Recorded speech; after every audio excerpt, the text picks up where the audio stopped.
Shalom, chers bien-aimés. Très content de vous savoir nombreux encore dans ce nouveau numéro.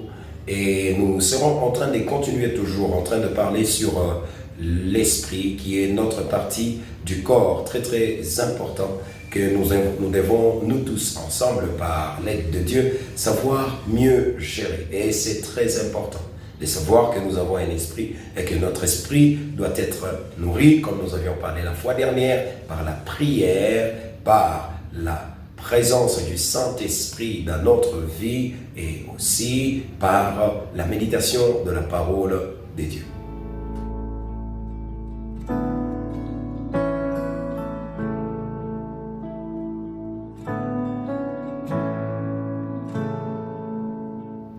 Alors, aujourd'hui, nous allons survoler à quelque chose ou ajouter une autre dose sur ce que nous avions essayé de parler la fois passée. Aujourd'hui, nous parlerons sur comment recevoir le souffle du Saint-Esprit. Comment recevoir le souffle du Saint-Esprit.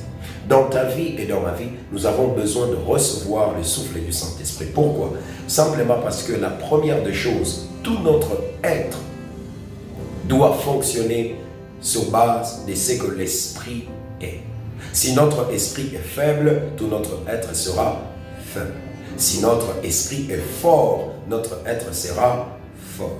Parce que, à reconnaître, c'est que dans le domaine de l'esprit, il n'y a pas de neutralité pour dire que non, moi je n'appartiens ni à Dieu ni à Satan. Ça n'existe pas. C'est que si vous n'êtes pas des dieux, forcément vous êtes du diable, parce que dans le monde des esprits, il n'y a que le Saint-Esprit ou le bon esprit, si je pourrais utiliser l'aisance des termes, et le mauvais esprit. Et là nous voyons de l'autre côté le camp, n'est-ce pas, de l'ennemi. Alors aujourd'hui, déjà, voulons parler sur comment recevoir le souffle du Saint-Esprit. J'aimerais dire à quelqu'un, le Saint-Esprit n'est pas une puissance, ou le Saint-Esprit n'est pas l'onction, mais le Saint-Esprit, c'est celui-là qui donne la puissance, c'est celui-là qui donne l'onction. L'onction dont tu as besoin de recevoir, de manifester dans ta vie, ce n'est pas le Saint-Esprit, mais c'est le fruit que donne le Saint-Esprit lorsqu'il est sur toi, en toi et dans ta vie. Alors, si tu as besoin de la puissance de Dieu, afin que tu puisses le manifester, ou si tu as besoin de l'onction de Dieu, la première des choses sur quoi tu dois regarder, ce n'est pas regarder l'onction, ce n'est pas regarder la puissance du Saint-Esprit, mais c'est regarder au Saint-Esprit. J'espère que ça va déjà là. Ok, on va avancer. La première des choses sur comment recevoir le souffle du Saint-Esprit, nous devons tous ensemble reconnaître que le Saint-Esprit est une personnalité. C'est une personne. C'est pourquoi, lorsque vous lisez ensemble avec moi dans le livre d'Éphésiens chapitre 4, le verset 30, la Bible est en train de dire « N'attristez pas le Saint-Esprit ». Lorsqu'on parle de la tristesse, on ne peut pas attrister une chose. On ne peut pas attrister un arbre, par exemple. On ne peut pas attrister, je ne sais pas, une ampoule. On ne peut pas attrister la caméra. C'est ça, non? Mais on attriste seulement quelqu'un qui possède une âme, qui peut ressentir une certaine émotion. C'est comme ça que nous commençons par dire le Saint-Esprit est une personnalité. C'est une personne que nous ne devons pas attrister. Et comment faire pour ne pas l'attrister? Si vous ne voulez pas attrister le Saint-Esprit, obéissez à ce voix. Si vous obéissez à ce qu'il vous demande et si vous faites ce qui vient du cœur de Dieu, n'est-ce pas, vous ne tomberez pas dans ce qui est contraire de la volonté du Père, et ainsi vous n'attristerez pas le Saint-Esprit. Il sera attristé si vous faites ce que vous voulez au lieu de marcher selon la direction de Dieu. Ça, c'est ce que nous devons reconnaître.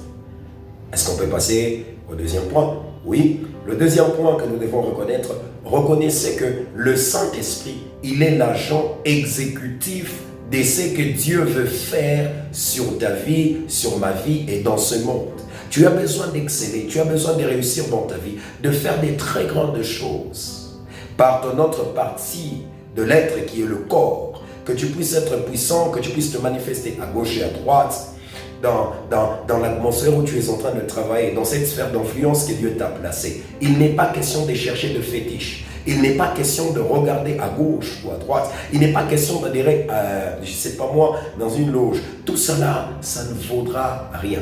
Il faut simplement chercher le Saint-Esprit et reconnaître qu'il est l'agent exécutif de ce que Dieu veut. Tu as besoin de faire des grandes choses. Ça ne viendra pas parce que tu parles bien. Ça ne viendra pas parce que tu as fait des bonnes études. Ça ne viendra pas parce que tu as fait une bonne théologie. Mais ça viendra si tu as le Saint-Esprit et tu le reconnais très bien comme l'agent exécutif sur terre de la part de notre Dieu. Alors, c'est un peu ce que nous aimerions partager ensemble. Et si vous avez besoin de bien enjoncer tout ce que nous venons à peine de dire, suivez nos 2 capsules de vidéos. Ça vous fera plus du bien. Que Dieu vous bénisse. J'aimerais prier pour nous tous. Cher Saint-Esprit, nous te demandons de nous toucher. Oriente mon frère, oriente ma soeur. Que tout celui qui aura le temps d'écouter cette vidéo et de voir, au nom de Jésus-Christ, que ton esprit, que ta toute puissance puisse descendre sur lui. Que tu puisses lui confirmer des choses que nous n'essayons pas de dire ici. Nous prions avec foi, dans le nom de Jésus. Amen. Dieu vous bénisse encore.